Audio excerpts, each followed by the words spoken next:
அடுத்து என்ன போடுறியா? அடுத்து பாருங்க, இது பூடை போடுறேன். சரி, பூடை போட்டோமா இந்த தக்காளியை தட்டி விடுறோம். ஓகே. எல்லாம் வதக்கி போடுவாங்க. நம்ம வந்து இந்த சாம்பாருக்கு வந்து வதக்கலை, இப்படியே தான் போடுறோம். இதை பூரா வெந்துருச்சுண்டா அதுக்கடுத்து தாளிக்கிறதே. தாளிக்கிறப்ப அது கடைசியில் காட்டுறேன். அதில் கொஞ்சோண்டு வெங்காயத்தையும் தூவி விட்றேன். ஆச்சா?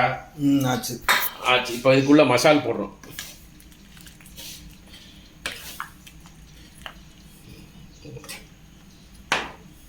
கொஞ்சம் கத்திரிக்காய் சிறுசா போட்டுடலாம் பாய். கத்திரிக்காய் அது வந்து சரியாக போயிடும். கத்திரிக்காய் கரைஞ்சிரும், இருந்தால் கொஞ்சம் சிறுசா போட நல்லா இருந்துடும்.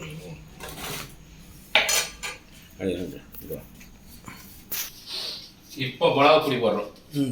என்ன படம்? மிளகா பொடி. ஏற்கனவே மிளகா போயிருக்காது. இப்போ நேற்று உள்ள மிளகானால கொஞ்சம் வாடி இருக்கு. அதனால இந்த மிளகா தூளை கொஞ்சம் தூவுறோம், கொஞ்சம் காரத்துக்கு. ஆமாம், 2 ஸ்பூன் போடுறேன். நம்ம ஸ்பூனில் 2 போடுறோம். மஞ்சத்தூள் போயிருக்கா? மஞ்சத்தூள் போட்டு மிளகாத்தூள் போட்டுருக்கோம். இது கொஞ்சம் சீரகத்தூள் போடுங்க.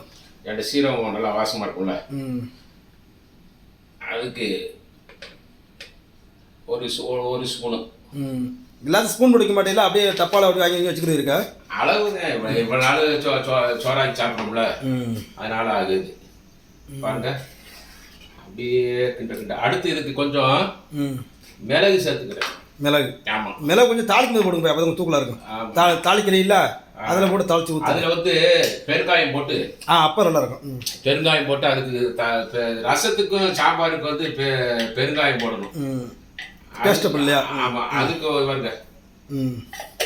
மிளகு தூளாக்கி வச்சிருக்கு. மிளகுல தூளுதே. இப்பயே இந்த சாம்பார் தன்மை வந்துருச்சு, இப்பயே ஸ்மெல் வருது. ஆமாம், இது பூரா வெந்துருச்சுடா.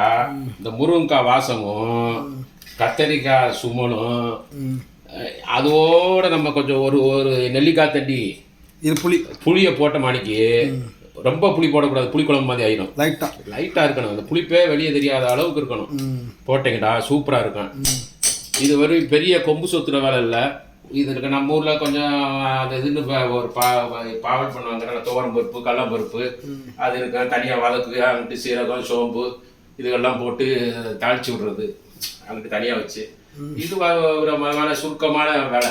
வெட்டி போட்டோமா சிம்பிளா. ஆமாம், கடைசியில் வெங்காயம் அந்த கருவேப்பிலை, இது மல்லித்தலை எல்லாம் போட்டு இறக்கிடுவோம். அது லாஸ்ட் இறக்குறப்ப அடுத்து ஒரு வீடியோ இருக்கு. அடுத்து என்னது? கீரையா பாய்? கீரை வாங்கியிருக்கீங்களா?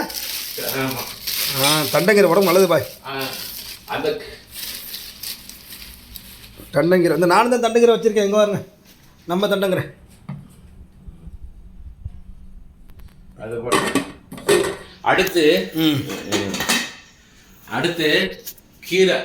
கீரை எப்படி செய்யறதுன்றது வந்து கீரையை காமிக்கிறேன். இந்த கீரையை வந்து எப்படி செய்யறது, ஒவ்வொரு விதமாக கீரையை செய்யலாம்.